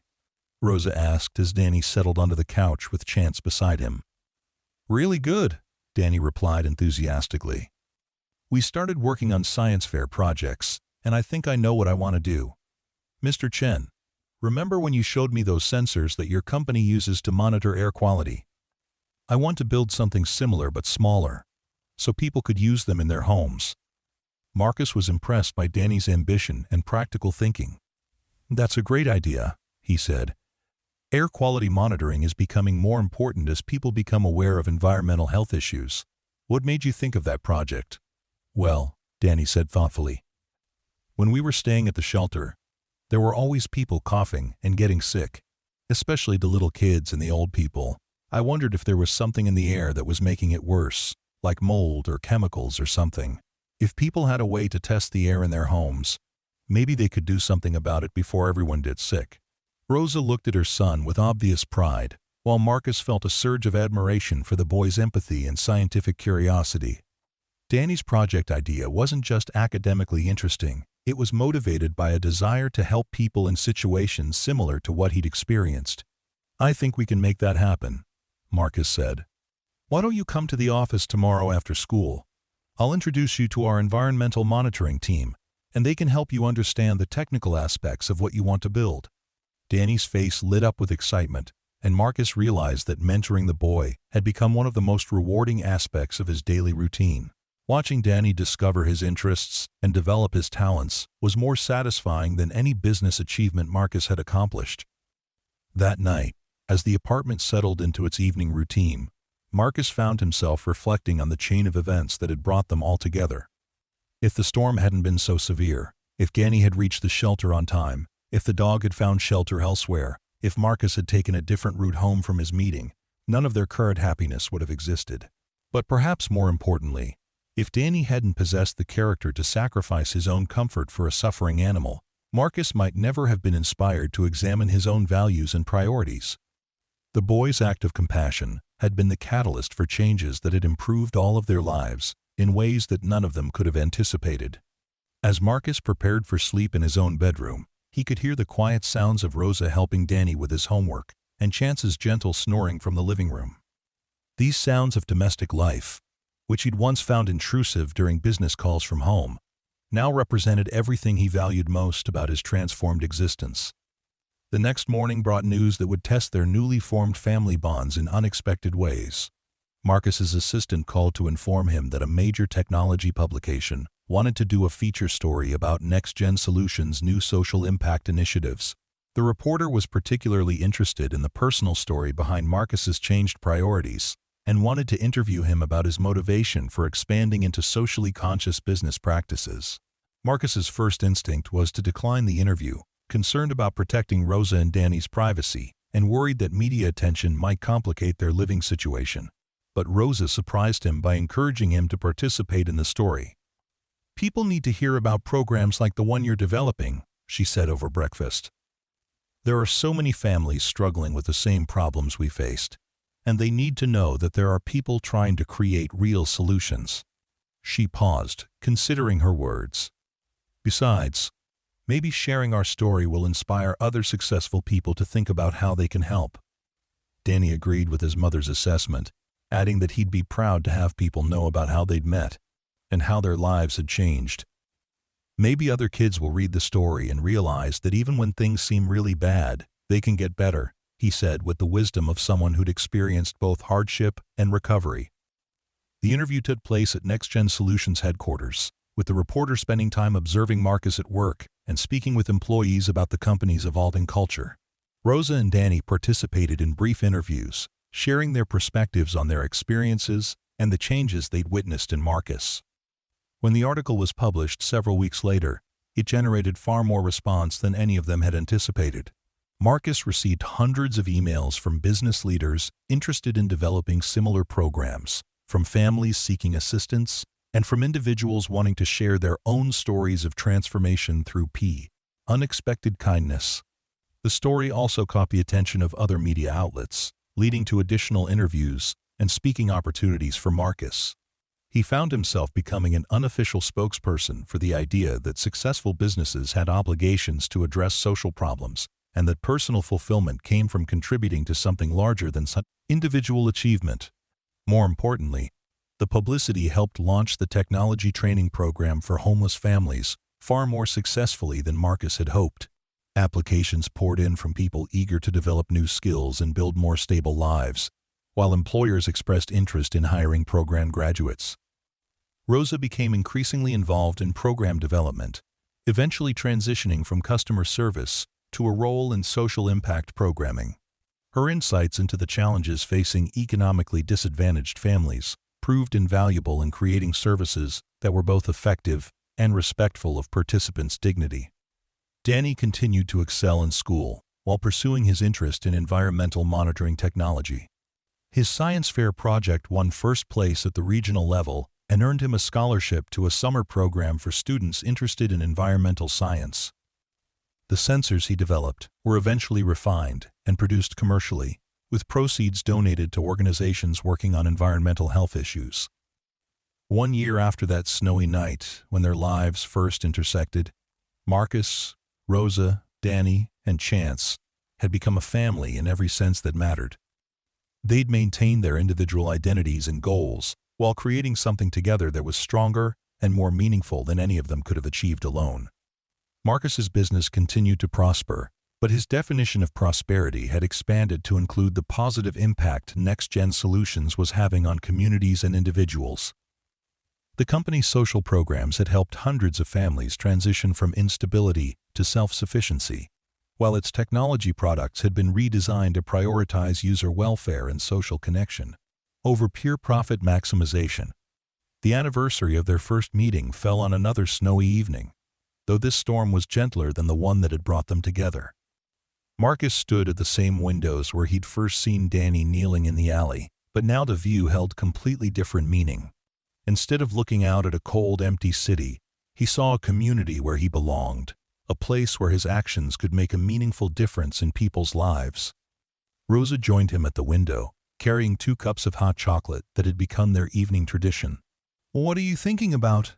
she asked, though her smile suggested she already knew the answer. "I was thinking about how different everything is from a year ago," Marcus replied, accepting the warm mug gratefully. "And how a single moment of compassion can change multiple lives in ways no one could have predicted." "Danny's compassion changed your life," Rosa said, watching her son help Chance navigate a new puzzle toy that Marcus had brought home from work. "But your response to that compassion changed ours." "I think that's how kindness works. It multiplies when people choose to pass it forward, instead of just accepting it." Marcus nodded, understanding that their family had become living proof of how individual acts of goodness could create expanding circles of positive change. Danny's sacrifice for a stray dog had inspired Marcus to examine his own values, which had led to changes in his business practices, which had created opportunities for hundreds of other families facing similar challenges. "I've been thinking about something," Marcus said, his tone growing more serious. "About making our arrangement more official." Rosa looked at him with curiosity, and he continued, "I know we've been operating as a family for months now, but legally, you and Danny are still just my house guests. I'd like to change that, if you're interested." "What do you mean?" Rosa asked, though her expression suggested she might already understand his intentions. "I mean, adoption," Marcus said simply. "I know it's complicated because Danny already has a mother who loves him and takes excellent care of him, but I'd like to become his legal guardian as well, to make sure he always has the security and opportunities he deserves. And I'd like you to consider becoming my partner in all the ways that matter, business and personal." End quote. Rosa was quiet for a long moment, processing the implications of Marcus's proposal. "Are you asking me to marry you?" she said finally, her voice a mixture of surprise and something that might have been hope. "I'm asking you to build a life with me," Marcus replied carefully.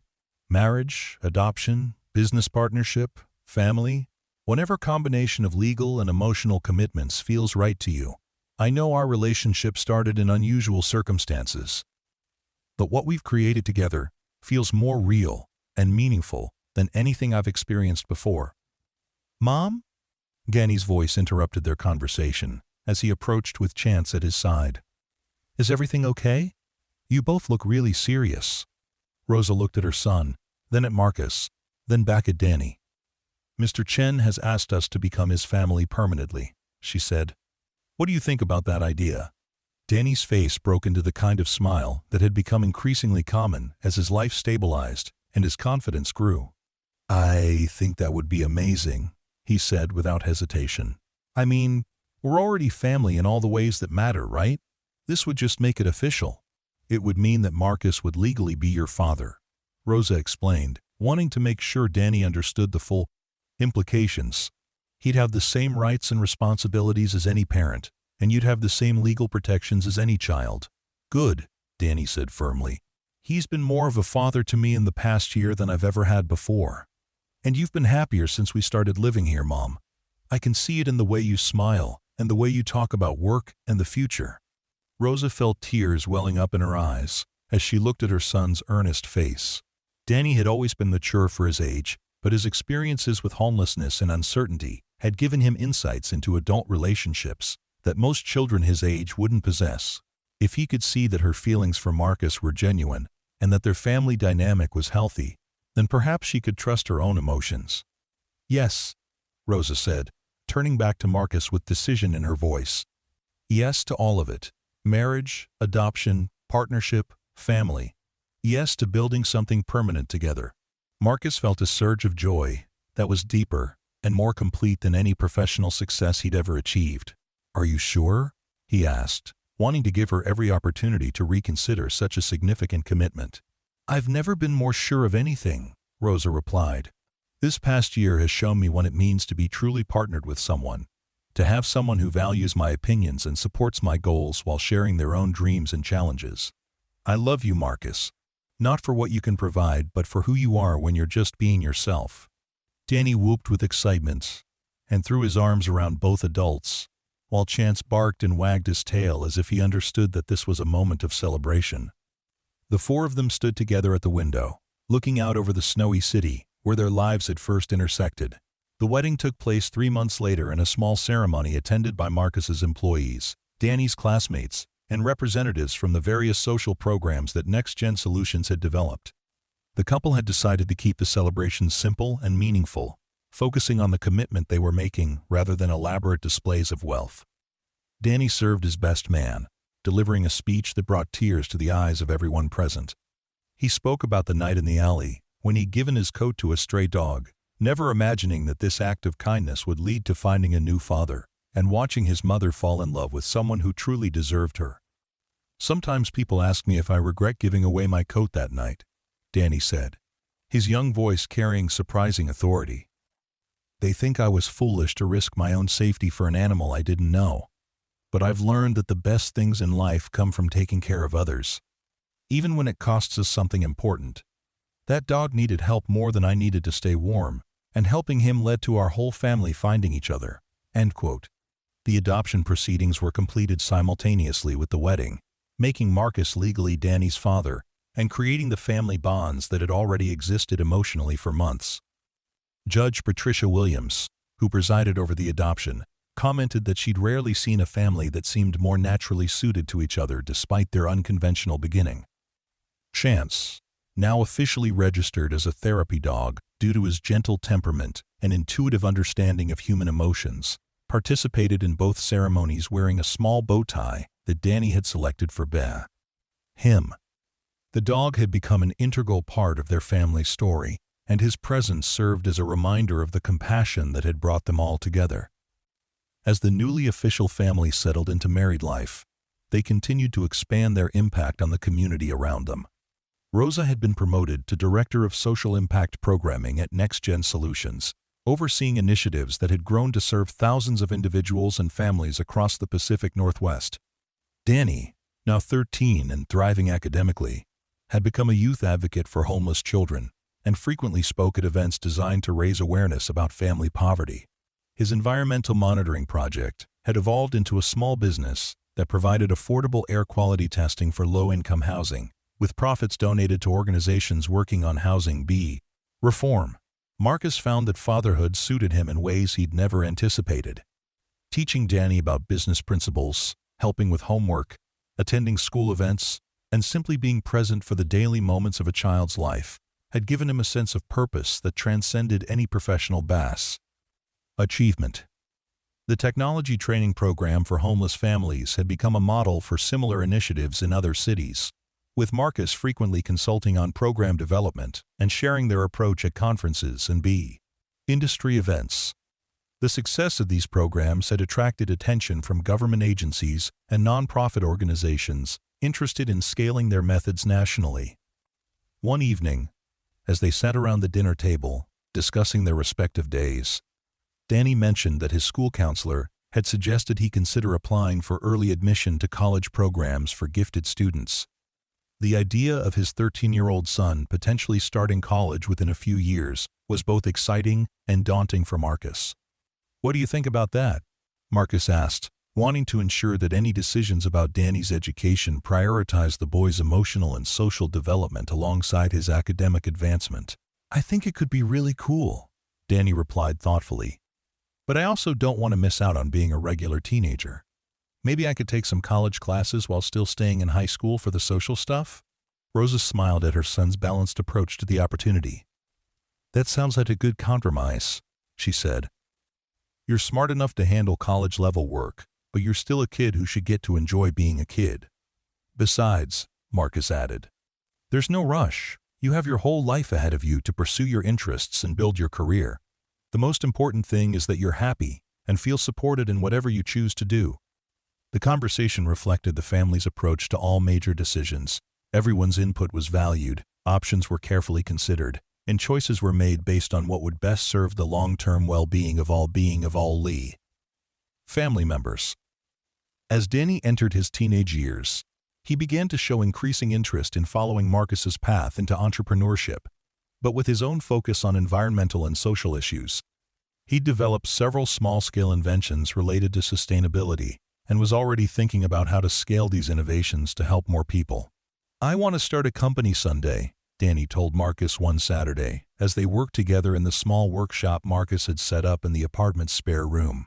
"But I want it to be the kind of company that makes money by solving problems, not by creating them." "That's exactly the right approach," Marcus replied, helping Danny calibrate a prototype sensor. "The best businesses succeed because they make people's lives better in some meaningful way. Everything else is just details." Rosa had been accepted into a part-time MBA program that would allow her to continue her work while developing additional skills in nonprofit management and social enterprise development. Her goal was to eventually launch an independent organization focused on helping families transition from homelessness to stable housing and employment. "I want to create something that addresses the root causes of family instability," she explained to Marcus as they reviewed her application essays. "Not just providing temporary assistance, but building systems that prevent families from falling into crisis in the first place." Marcus was proud of Rosa's ambitions and committed to supporting her goals, even if it meant she might eventually leave Next Gen Solutions to pursue her own ventures. He'd learned that true partnership meant encouraging each other's growth and dreams, even when those dreams led in different directions. The second anniversary of their first meeting was marked by a family tradition they'd established the previous year. They returned to the alley where Danny had first encountered the stray dog, bringing blankets, hot food, and warm clothing to distribute to anyone who might be spending the night outdoors. Danny, now taller and more confident but still possessing the same compassionate nature that had defined him as a younger child, took the lead in approaching people who might need assistance.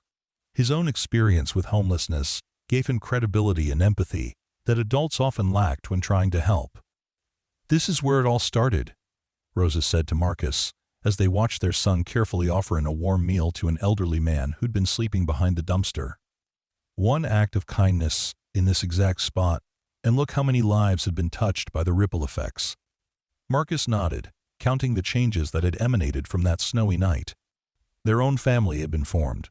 Hundreds of people had found employment and stability through Next Gen Solutions programs. Danny's inventions were helping people monitor their environmental health, and Rosa's work was influencing policy discussions about homelessness prevention.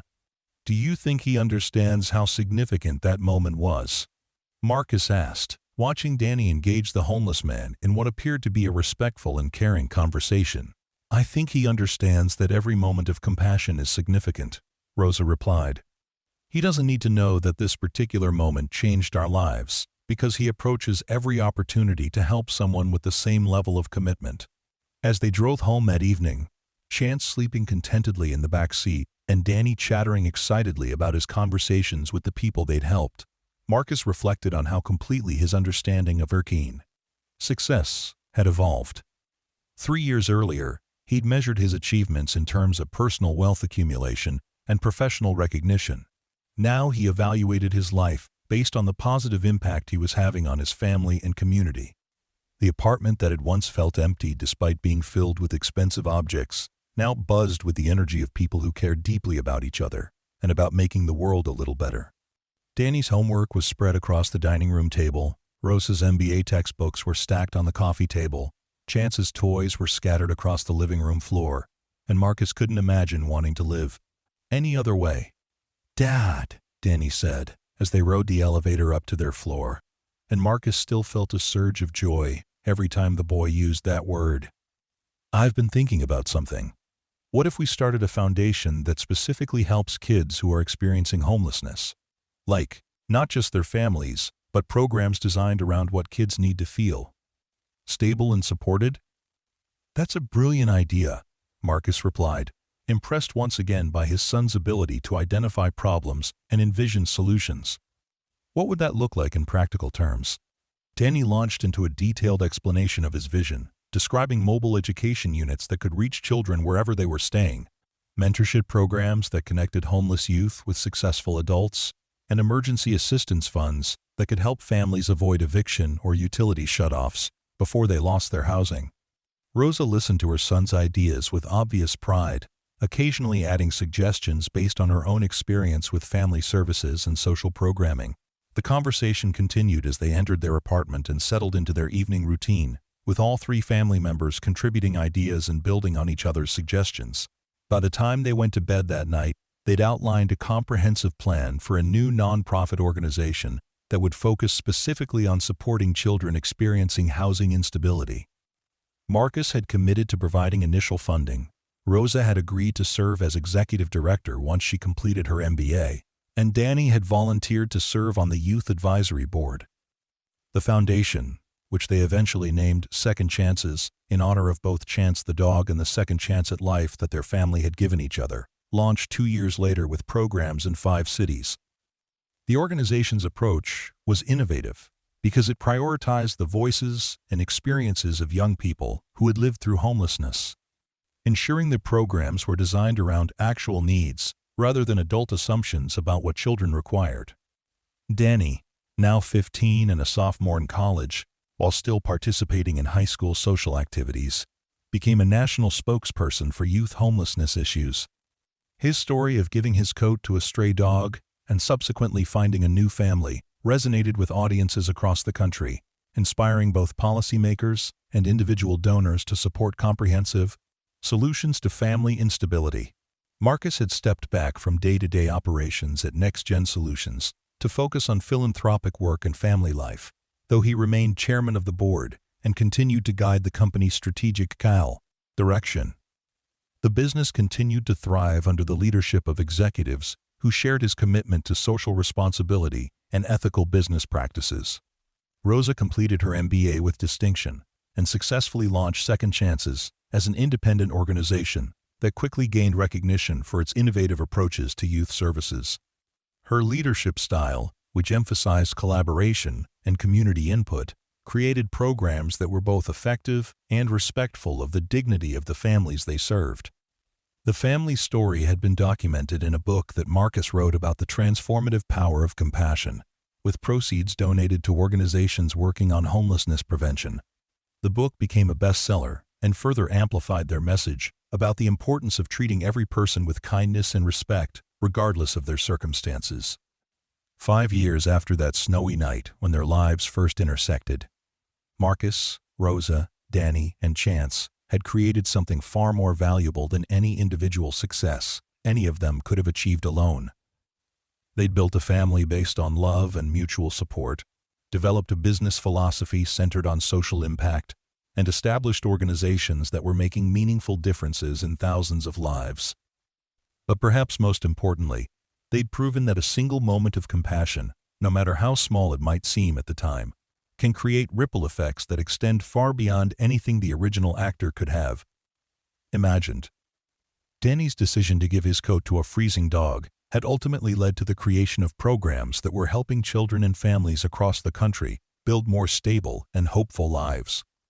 On quiet evenings, when the family gathered in their living room, Marcus sometimes looked around at Rosa grading papers from her nonprofit management students, Danny working on his latest environmental invention, and Chance sleeping peacefully by the fireplace, and marveled at the chain of events that had brought them all together. He thought about his father's words about the heart that gives being the heart that lives, and understood finally what the old man had been trying to teach him. True wealth wasn't measured in possessions or professional achievements, but in the depth of relationships and the positive impact one could have on others' lives. The snowy alley where their story began had been transformed as well, turned into a small community garden where neighborhood families grew vegetables and children played safely. A small plaque near the entrance read, "In memory of all acts of kindness, large and small," serving as a reminder that compassion could take root anywhere and grow into something beautiful with proper care and attention. Danny, now preparing for his junior year of college at age 16, had never lost the essential kindness that had defined him as a child. His academic and entrepreneurial successes were impressive, but what made Marcus most proud was watching his son interact with others with the same generous spirit that had motivated him to give his coat to a stray dog on a freezing night. "You know what I think about sometimes?" Danny said one evening as the family took their usual walk through the neighborhood with Chance. I think about how many people probably saw that dog in the alley before I did, but they just walked by because they were focused on their own problems. Do you judge them for that? Rosa asked, curious about her son's perspective on human nature. Not really, Danny replied thoughtfully. I think most people want to help, but they convince themselves that someone else will take care of the problem, or that they don't have enough resources to make a difference, or that one person's actions can't really change anything important. Marcus listened to his son's analysis with admiration for the young man's wisdom and maturity. What do you think changed that night? What made you act when others might have hesitated?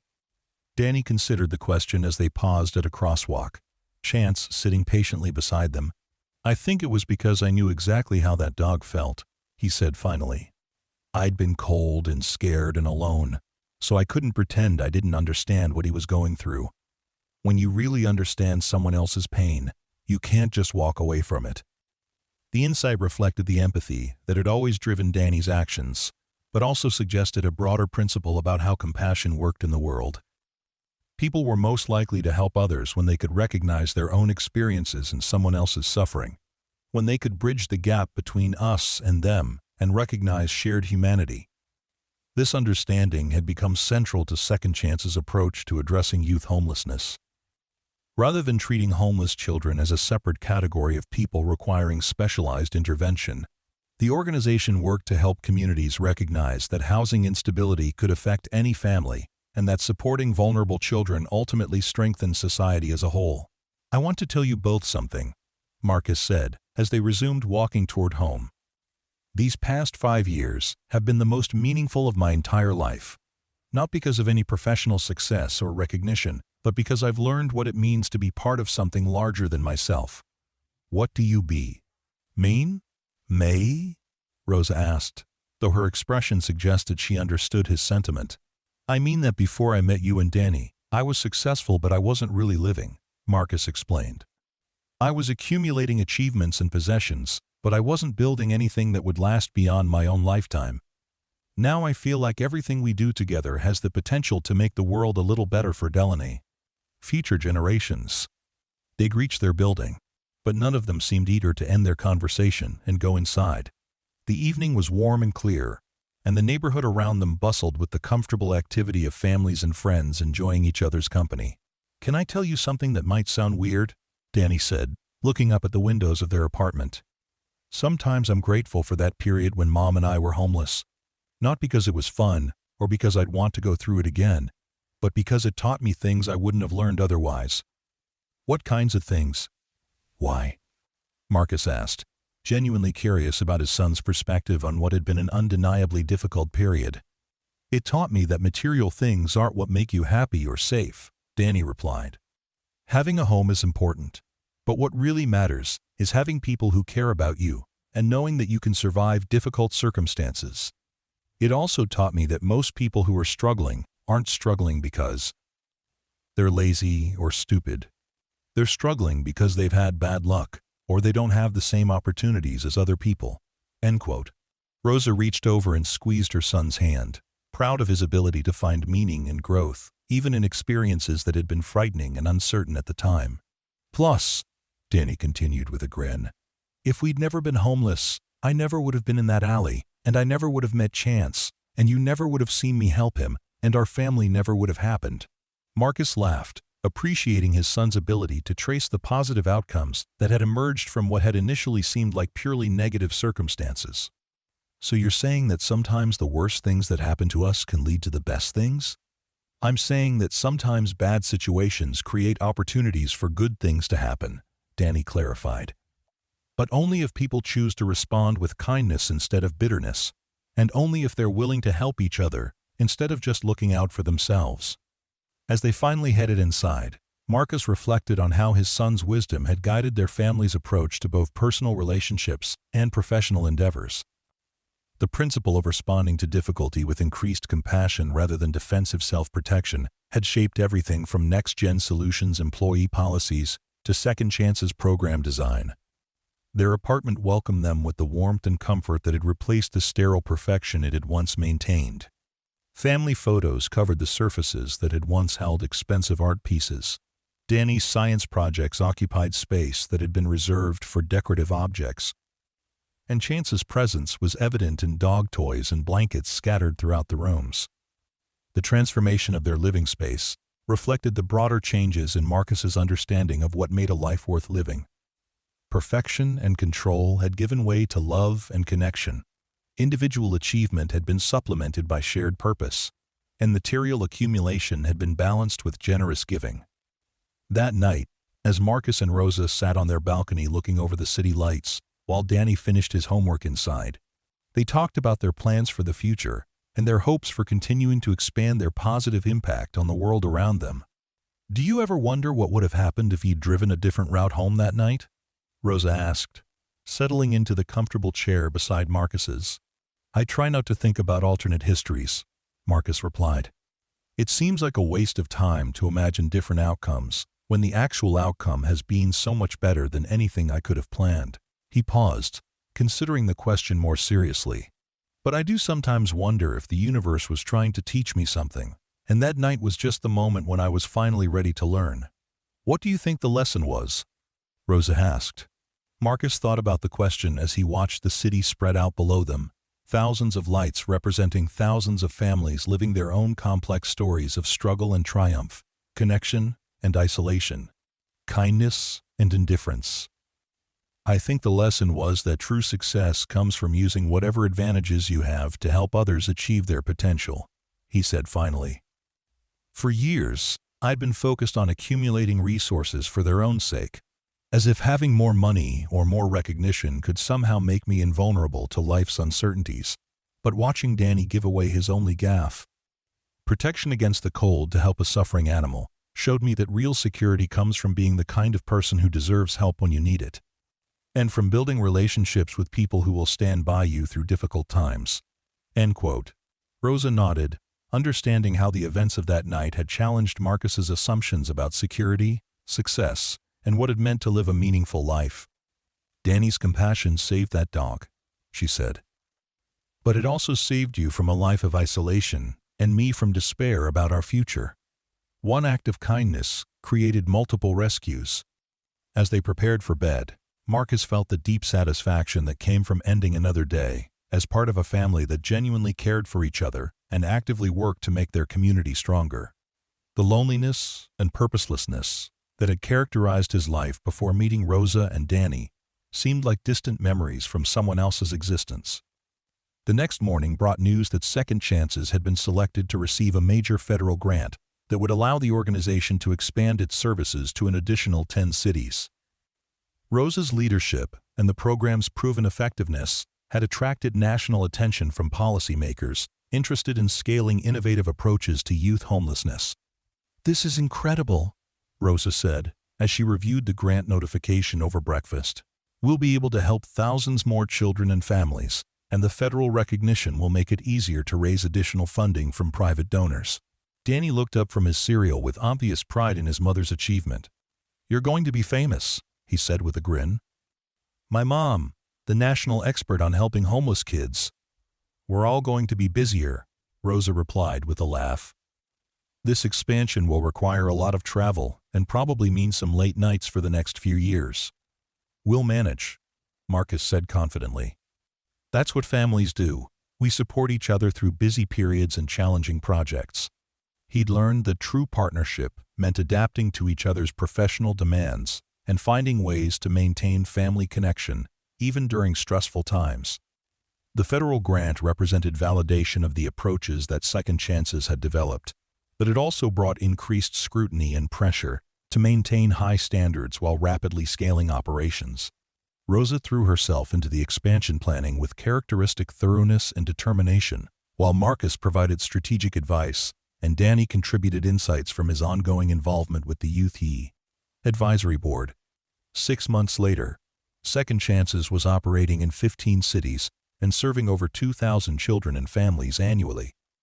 The organization's success had made Rosa a sought-after speaker at conferences and policy forums, and her expertise was frequently requested by government agencies developing new approaches to homelessness prevention. Danny, now 17, and completing his senior year of college, while still participating in high school graduation ceremonies, had been accepted to several prestigious graduate programs in environmental crafts. Engineering. His decision about which program to attend would shape his path toward the environmental technology company he planned to launch after completing his education. "I keep thinking about that air quality monitoring project I did for the science fair," Danny told Marcus as they reviewed graduate school options together. "I want to develop that concept into something that could really help people, especially people who live in low-income housing where environmental hazards are more common."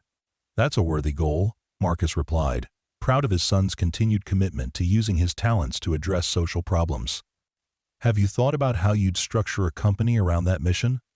Danny's eyes lit up with the enthusiasm he always showed when discussing his entrepreneurial plans. "I want to create a benefit corporation, like yours, where making a profit is important, but solving problems is the primary goal. And I want to make sure that the people who need environmental monitoring most can actually afford to access it." Oh! The conversation reflected the values that had shaped their family's approach to business and social responsibility. Success was measured not just by financial returns, but by positive impact on communities, particularly those that had been underserved by traditional market approaches. Marcus's own involvement with Next-Gen Solutions had evolved into a mentorship role as younger executives took over daily operations and strategic planning. He remained passionate about the company's mission and committed to its social impact initiatives, but he'd found deep satisfaction in stepping back from management responsibilities to focus on family life and philanthropic work. "I've been thinking about something," Marcus said to Rosa one evening as they reviewed Second Chance's latest impact reports. "About what comes next for us, as a family and as individuals." "What do you mean?" Rosa asked, looking up from the data she'd been analyzing. "Danny's going to graduate from college next year and probably move away for graduate school," Marcus explained. "You're traveling more for Second Chance's expansion, and I've stepped back from day-to-day business operations. We're entering a new phase of our lives, and I want to make sure we're intentional about how we navigate it." Rosa set aside her reports and gave Marcus her full attention. "Are you worried about empty nest syndrome?" she asked with a gentle smile. "Maybe a little," Marcus admitted. "But more than that, I'm excited about the opportunity to focus more energy on our relationship and on projects we can pursue together. We've spent the past few years building a family and growing our individual careers. Now I'd like to explore what we can create as partners."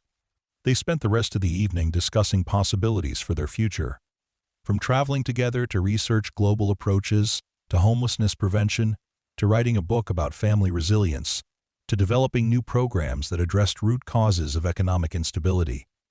Danny joined their conversation when he returned from his evening study group, bringing fresh perspectives and innovative ideas that reminded his parents why they valued his input on major family decisions.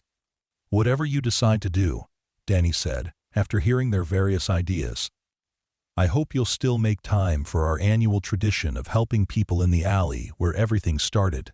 That's become really important to me, going back to that place and remembering how much difference one person can make." Of course," Rosa assured him. "That tradition connects us to our story and reminds us why our work matters. No matter how successful Second Chances becomes or how many cities we're operating in, we never want to forget that every program we develop is ultimately about individual human beings who deserve compassion and support." End quote. The family's commitment to maintaining their connection to the place where their story began reflected their understanding that success should be measured not by distance traveled from humble beginnings, but by the positive impact created along the journey. As Danny prepared to graduate from college and begin the next phase of his education and career development, the family took time to reflect on how much they'd all grown and changed since that snowy night 7 years earlier. Their individual achievements were impressive, but their collective impact was even more meaningful. Marcus had transformed from an isolated workaholic into an engaged family man and social entrepreneur. Rosa had evolved from a struggling single mother into a nationally recognized expert on youth homelessness prevention. Danny had grown from a compassionate child into a socially conscious young adult, preparing to launch his own mission-driven enterprise. Most importantly, they'd created a family bond that was strong enough to support each member's individual growth, while maintaining their collective commitment to making the world a better place for others facing challenges similar to those they overcome. The evening before Danny's college graduation, the family gathered once more in the alley where their story had begun. They brought blankets, hot meals, and warm clothing to share with anyone who might need assistance, but they also brought something new: information about Second Chances programs and contact cards for local services that could provide ongoing support. "This is where it all started," Danny said, looking around the space that had been transformed from a place of desperation into a symbol of hope and possibility. 7 years ago, I was kneeling right here, giving my coat to a dog I'd never seen before, and I had no idea that decision would change all of our lives." "Do you regret it?" Marcus asked, though he already knew the answer. "Do you ever wish you'd made a different choice that night?" Danny looked at his father with surprise. "Regret it? That was the best decision I've ever made. Not because of how things turned out for us, though I'm grateful for that, but because it was the right thing to do. Even if you'd never seen me, even if nothing else had changed, I'd still be glad I helped that dog." Rosa smiled at her son's response, proud of his continued commitment to doing what was right regardless of personal consequences. "That's exactly the attitude that made Marcus stop and help you," she said. "Compassion for its own sake, not because you expected anything in return." As they walked back to their car, after distributing their supplies and visiting with the few people they'd encountered, Marcus felt a profound sense of gratitude for the journey that had brought them to this point. Their story had begun with a child's instinctive kindness toward a suffering animal, but it had grown into something far larger and more complex. They'd created a family built on love and mutual support, developed successful careers focused on social impact, and established organizations that were helping thousands of people build more stable and hopeful lives. But perhaps most importantly, they'd proven that individual acts of compassion could create expanding circles of positive change that extended far beyond anything the original actor could have imagined. "You know what I hope?" Danny said as they drove through the quiet city streets toward home. "I hope that somewhere out there's another kid who's going to do something kind for someone who needs help, and it's going to start a whole new chain of good things happening." "I'm sure there is," Marcus replied with tried conviction. "Kindness is always happening somewhere, even when we don't see it or hear about it. Our job is to make sure we're ready to recognize it when we encounter it and to pass it forward whenever we can." The family story had become larger than their individual experiences, transforming into a testament to the power of compassion to create unexpected connections and lasting positive change.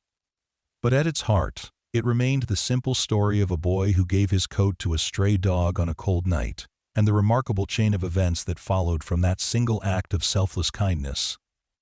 As they arrived home for the last time as a family of 3, before Danny's departure for graduate school, Marcus looked around their apartment and felt deep satisfaction with the life they'd built together. The space still contained expensive furniture and beautiful objects, but now it also held the warmth and joy that came from being truly loved and from loving others in return. 7 years after a snowstorm had brought them together in the most unlikely circumstances, Marcus, Rosa, Danny, and Chance had created something beautiful and lasting. A family bound not by biology or legal obligation, but by choice, commitment, and shared dedication to making the world a little kinder for everyone they encountered. Their story served as a reminder that the most important moments in life often began with the simplest acts of human decency, and that the willingness to help someone in need, even at personal cost, could create ripple effects that changed multiple lives in ways no one could have predicted.